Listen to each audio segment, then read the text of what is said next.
ሰላም ቅዱሳን እንደምን አላችሁ?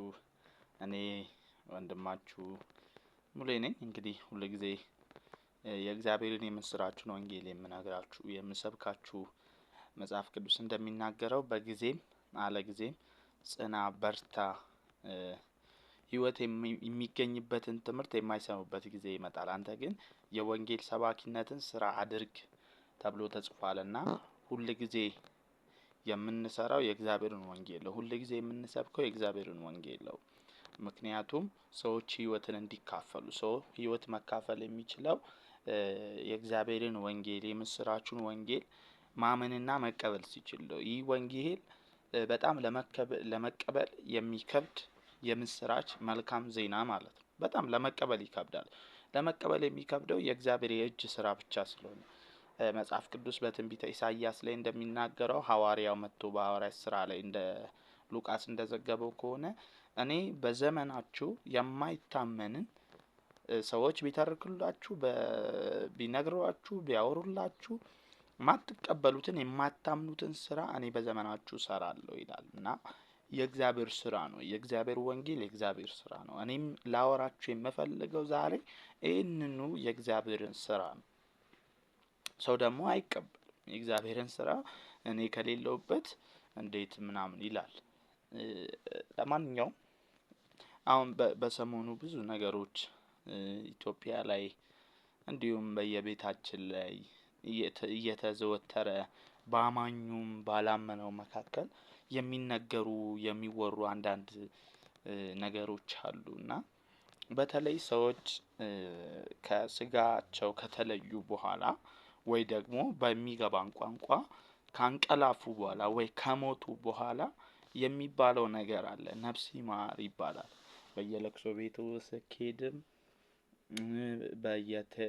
በየፌስቡክ በየቲክቶክ ዩቲዩብ ላይም ሪፕ ነፍስ ይማር ነፍስን በገነት ያኑረው በአጸደ ገነት ያኑረው እንደዚህ የሚባሉ ነገሮች አሉ። በጣም የሚያሳፍረው በወንጌል አማኞች ዙሪያም እንደዚህ አይነት ነገሮች ሲባል እውነት ለመናገር በጣም ያሳዝናል። ግን ነፍስ ይማር ከማለት በፊት የሚቀድም ነገር አለ። በእርግጥ ሰው ከስጋ ከተለየ በኋላ ምህረትም የለም ድነትም የለም። ሰው በስጋ ሳለ እግዚአብሔር በሰጠው እድሜ እግዚአብሔር በሰጠው ጊዜ ወይ ይድናል ወይ አይድንም። እሱም በራሱ ምርጫ ነው። እግዚአብሔር ግን ራሱን ያለ ምስክርነት አይተውም ይላል። ግን በጣም እየተዘወተረ የሚባሉ ነገሮች አሉ። ነፍስ ይማር ለምን እንዴት ነው ነፍሱ የሚማረው? ያው በእርግጥ ብዙ ነገሮች አሉ እና እሱን ነገር ማንሳት አልፈልግም። ግን ነፍስ ይማር ከማለታችሁ በፊት እስቲ ለዛ ለምትወዱት ሰው አካል ወንጌልን ስበኩለት ነፍሱ እንዲማር በራሱ። ምክንያቱም መጽሐፍ ቅዱስ ሲናገር በእርሱ የሚያምን ሁሉ ነው የሚለው። ገብቷችኋል አይደለ? በእርሱ የሚያምን የዘላለም ሕይወት እንዲኖር እንጂ እንዳይጠፋ እግዚአብሔር አንድ ልጁን እስከመስጠት ዓለምን ወዷል። በሱ ደግሞ ሰው ካመነ ነው የዘላለም ሕይወት የሚያገኘው። ካመነው ነው ወደማይጠፋ ሕይወት የሚገባው። ይሄን ደግሞ እኛ የምስራቹን ወንጌል ስንሰብክለት ነው። ሳይሞት በስጋ ውስጥ በሚኖርበት ሰዓት ላይ ያ ሰውዬ ማለት ነው። ከሞተ በኋላ ይሄ ስጋው አፈርና ወደ አፈር ይመለሳል። ስጋና ደም የእግዚአብሔር መንግስት አይወርሱም ስለሚል መጽሐፍ ቅዱሳችን ማለት ነው። ይሄን በሁሉም ዘንድ ይታመናል። ግን ስራ ያውጣ አይባልም። ገብቷል? ከተቀደሰ በኋላ ብዙ ነገር በቃ ስራ ያውጣ ስራ ይፍታ የሚባል ነገር ክርስትና ውስጥ መጽሐፍ ቅዱስ ውስጥ የለም። ሲጀመር እግዚአብሔር የስራችንን አይደለም ሊሰጠን የሚፈልገው። የስራችንን ይስጠን ከተባለማ በጣም ከባድ ነው። ስራችንን ሁላችንም ስለምናውቀው ማለት ነው።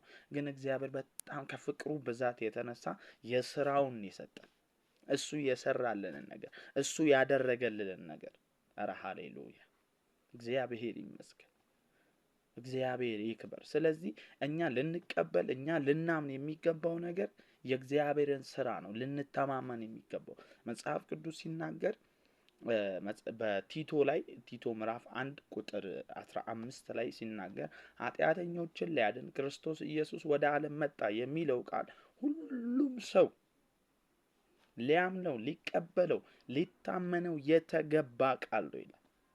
ሊያምነው ሊሰማው ሊታመነው ሊቀበለው የተገባ ነው። ማንን ሊያድን? ኃጢአተኞችን ሊያድን ወደ ዓለም መጣ። የት ነበረ? ከአባቱ ጋር ነበረ። ከአባቱ ጋር ተስተካክሎ ይኖር ነበረ። ግን በስጋ ተገለጠ። እኛን ለማዳን እኛን መሰለ፣ እኛን ሆነ። ግን ንጹሕ፣ ከኛ የተለየ ያለ ኃጢአት ያለ ነውር ያለ በደል የሆነ ኃጢአታችንን ሁሉ ተሸከመ፣ በስጋው ተሸከመ። ከእግዚአብሔር ጋር ለዘላለም አስታረቀን። በሌለንበት እኮ ነው እንግዲህ በሌለንበት አዳም ኃጢአትን ሰራ፣ ኃጢአተኞች ተብለን ተቆጠረን፣ ተወልደን ማለት ነው። እንዲሁም ደግሞ በሌለንበት ክርስቶስ ጽድቅ ሰራልን። እርሱንም የምስራችን ወንጌል ስንሰማና ስናምን ስንቀበል የዘላለም ሕይወት እናገኛለን። የእግዚአብሔር ጽድቅ ተካፋይ የእግዚአብሔር ልጆች እንሆናለን። በሌለን ግን ስንወለድ ግን ስናምን አንድ ሰው ካላመነ ነፍስ ይማር ብትለው ምን ይጠቅማል? በህይወት እያለ ለምን ወንጌል እንደማንመሰክር ነው የሚገርመኝ። ሰው ከሞተ በኋላ ከምናዝን፣ ሰው ከሞተ በኋላ ብዙ ነገር ከምንል፣ ስብከት ከምንሰራ፣ በተለይ አማኞች ለምን ሰው ሳይሞት ነው እንጂ ወንጌል መስበክ ያለን። ከሞተ በኋላ የሚሰበክ ስብከት አለ። ምን አይነት ስብከት ነው? ከሞት ይነሳል፣ ያንቀላፉት ይነሳሉ፣ የትንሣኤን አካል ይለብሳሉ፣ በትንሣኤ ቀን እናገኛቸዋለን። አሁን ደግሞ ስለ አንቀላፉት ልነግራችሁ ዘንድ እወዳለሁ። ይህ ሚስጥር ታላቅ ሚስጥር ነው። እኛ የሞቱትን አንቀድምም ብሎ ሐዋርያው ጳውሎስ ሲናገር የሚበሰብሰው ስጋቸው ወደማይበሰብስ አካል ሆኖ ይነሳሉ። ምናልባት በእኛ ዘመን ከመጡ እነሱ ይቀድሙና በአየር ላይ ክርስቶስን ምን ይሉታል? ይቀበሉታል። እኛ ደግሞ ከነሱ በመቀጠል የትንሣኤን አካልን በመልበስ ክርስቶስን ኢየሱስን እንቀበለዋለን። የቅዱሳን ትልቁ ተስፋ ትልቁ ፕሮግራማችን ክብራችን የክርስቶስ ኢየሱስ መገለጥ ነው። እኛ ከእርሱ ጋር እንመጣለን። ከእርሱ ጋር ያሉት ከእርሱ ጋር ይመጣሉ። እኛ ከዚህ እሱን ደግሞ አሁን የሚመጣ ከሆነ ልንቀበለው በአየር እንነጠቃለን ማለት ይሄ ስጋችን ወደማይበሰብስ አካል ሆኖ ይቀየራል ማለት ነው። እሱ ደግሞ በእርሱ አሜንና አዎን ሆኗል። የእግዚአብሔር ተስፋ ይሄ አሁን እንኳን ባላመኑት አይደለም፣ ባመኑት ራሱ የሚያወዛግብ ነገር ነው። ለማመን የሚከብድ ነገር ነው። ግን ይሄን ያላመነ ሰው አይድንም እያልኳችሁ ነው። ብዙ አርቲስቶችን፣ ብዙ ተዋናዮችን፣ ብዙ ሀገራችንን ያስከበሩትን ለሀገራችን ብዙ ነገሮችን የዋሉትን እያጣናቸው ነው። ግን ከዛ በፊት ለምን ወንጌል አንሰብካቸውም? ለምን ወንጌል አንመሰክርላቸው? በነፂ ሞት ሁላችንም አዝነናል፣ ሁላችንም ተጎድተናል። እውነት ለመናገር ለማመን የሚከብድ ነገር ነው። ግን ከዛ በፊት ለምን ወንጌል አንሰብክ? ከሞተ በኋላስ እንደ አንዳንዶቹ አግኝቼው ይቅርታ በጠይቀው ትላላችሁ፣ አንዳንዶቹ ወይኔ ወንጌል በሰበኩት ትላላችሁ። እኔ ለነፂ ግን ትልቅን ወንጌል የሰበኩለት በቤተሰብ ጨዋታ ላይ መተው ህፃናቶች ማለት ነው ወንጌል የሰበኩለትን ምን መልእክት አላችሁ? ምን ታስተላልፋለ? በዝማሬ ናናና ምና ሙሽራዬ እያሉ ወንጌል እየሰበኩ አገልጋዮች እየሄዱ በሚጮቱ ሰዓት መልእክት እያስተላለፉ ነበረ። ይመን እንግዲህ እሱ ነው የሚያውቀው። ወዳጆቼ እኛም ልናደርግ የሚገባው ሰው በህይወት እያለ ወንጌል መስበክ ነው ያለብን። ነፍሱን ይማር ካላችሁ አይ ዶንት ኖ ምን አይገባኝም። ሰው ሊድን የሚችለው ሰው ሊማር የሚችለው በምድር ሳለ ክርስቶስ ኢየሱስን ዋጋ የከፈለለትን ኃጢአቱን ይቅር ያለውን ስለሱ ኃጢአት የሆነለትን በመስቀል ላይ ዋጋ የከፈለለትን ሲያምንና ሲቀበል ብቻ ነው።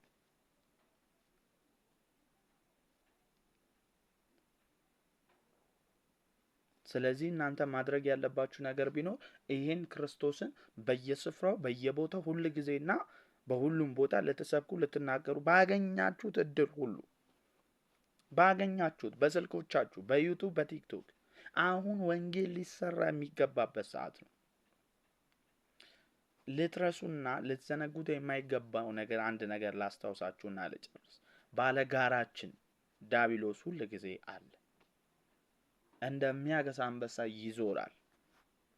በዚህ ዓለም ውስጥ ማለት ነው ይዞራል። በእኛ ዙሪያ አይደለም። ብዙ ሰዎች በዙሪያችን ይዞራል የሚሉት በዙሪያችን የሚዞር እንኳን አጋንንት አይደለም አዙሪት የለብንም። ስለዚህ ከእንደዚህ አይነት ተረት ተረት ራቁ እያልኳችሁ ግን የእግዚአብሔርን ታላቅ ምክር ልምከራችሁ። ባለጋራችንም ዳቢሎስ አለ። ሰዎችን ሊናጠቅ፣ ሰዎችን ወደ ሲኦል ሊያስገባ፣ ሰዎች ወደ ፍርድ እንዲሄዱ፣ ሰዎች ወደ ቁጣ እንዲሄዱ፣ ሰዎች ወደ ሲኦል፣ ወደ ገሃነም፣ ወደ ሞት እንዲሄዱ ዳቢሎስ በጣም አጥብቆ እሱም እየሰራ ነው። በሌላ አማርኛ የራሱን ወንጌል እየሰበካቸው ነው። አረ ውሸት እኮ ነው። ሰይጣን የራሱን ወንጌል እንዴት እንደሚሰብክ ታውቃላችሁ? የእግዚአብሔርን ወንጌል በማጣመም ነው የራሱን ወንጌል የሚሰብክ።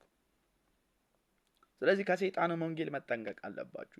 የሽንገላ ወንጌል ላይ ያለው ይኸውላችሁ፣ በተለይ የውሸት ወንጌል ላይ ያለው እሱ መጽሐፍ ቅዱስ ሲናገር እሱ ውሸታም ነው፣ የውሸትም አባት ነው ይለዋል። ሰይጣን ተሳስቶ እኮ ነው፣ ተሳስቶ ነው የምላችሁ። እውነቴን ነው የምላችሁ። እውነት አይናገር፣ መጽሐፍ ቅዱስም አይመሰክርልን። ተሳስቶ እውነት ለምን? ምክንያቱ የውሸት ምንጭ ነው ይለዋል ኢየሱስ ሲናገር። ውሸትን ከራሱ ያፈልቃል ነው የሚለው። በእግዚአብሔር እውነት ላይ ይነሳል። ትልልቅ አገልጋዮች፣ ነቢያቶች፣ ወንጌላዊዎች፣ ሐዋርያቶች፣ ፓስተሮች፣ እረኞች፣ ወጣቶች ወንጌል በየስፍራው በየጎዳናው በየፌስቡኩ በየሚዲያው የምትሰብኩ እግዚአብሔር ጸጋውን ያብዛላችሁ። ደግሜ ይህን ታላቅ ምክር መክራችኋለሁ። ለእግዚአብሔር መንጋ ተጠንቀቁ። እግዚአብሔር ታማኝ አድርጎ በሾማችሁ መንጋ ላይ ተጠንቀቁ። እግዚአብሔር እንዳይጠይቃችሁ የሆነ ቀን ወንጌል ባልሰብክልኝ ወዮልኝ። ወንጌል እንድትሰብኩ ነው የተጠራችሁት። ወንጌል እንድሰብክ ነው የተጠራሁት። ሌላ ስብከት የለኝም፣ ሌላ ወሬ የለኝም። ሰው ከሞተ በኋላ እኔ ብዙም ማዘኑ ይሄን ያክል አይታየኝም። ከሚያዝኑ ጋር እናዝናለን። አዎ እናዝናለን። ግን ደግሞ ከጥልቅ አዘን ሰዎች እንዲጽናኑ ደግሞ እናጽናናቸዋለን። እኛ ጳውሎስ በተሰሎንቄ ሰዎች በትልቅ በዛን ጊዜ ሰዎች በክርስትናው ምክንያት በወንጌል ምክንያት ብዙ ሰዎች እየሞቱ ብዙ ሰዎች በስቃይ በመከራ እንግዲህ ምን ያክል የሮም ቄሳር እንዴት እንደሚያሰቃያቸው እንግዲህ እናንተ ታስተውላላችሁ። በዛን ጊዜ ጳውሎስ ለተሰሎንቄ ሰዎች አሁን እነግራቸዋለሁ በትንሣኤ ቀን ይመጣሉ። አሁን የሚበሰብስ ነው፣ የሚታመም ነው፣ የሚጎዳ ነው። አሁን ግን አለ ኦራ ባጋዳና ማማስ እኔ ወንጌል ማውራት ደስ ይለኛል። ኢየሱስን መስበክ ደስ ይለኛል። በቃ ሃሌሉያ። እንለብሳለን አለ፣ ይለብሳሉ አለ፣ ይወጣሉ አለ ከአፈር። ኦ የእግዚአብሔር ታላቅ ስራ ነው። እንዴት ነው? አይዶን የእግዚአብሔር ስራ ነው፣ የመንፈስ ቅዱስ ስራ ነው። የመለከት ድምጽ ይሰማሉ። ምን አይነት መለከት እንደሆነ አይዶን ነው እንግዲህ እሱ ነው የሚያውቀው። ኢየሱስ ጌታ ነው። ስለዚህ ወንጌል ስበኩ። ሰው ሳይሞት ዛሬ ትልቁ መልእክቴ ሰው ሳይሞት ነፍስ ይማር አትበሉ። ከሞተ በኋላ አይማርም። መጽሐፍ ቅዱስ ምሕረት ለወደደ ለሮጣ አይደለም፣ ከሚምር ከእግዚአብሔር ነው። የእግዚአብሔር ምሕረት የት ነው የተገለጠው? በመስቀል ላይ። የእግዚአብሔር ምሕረት በመስቀል ላይ ስለተገለጠ እኛም ደግሞ ልንገልጥ፣ ልናወራ፣ ልንሰብክ የተጠራ ነው የእግዚአብሔርን ታላቅ ምሕረት። በመስቀል ላይ የተገለጠውን ታላቁን የእግዚአብሔር ምሕረት ነው። ወደ ላይ ማስታርቆናል፣ ወደ ጎን ማስታርቆናል።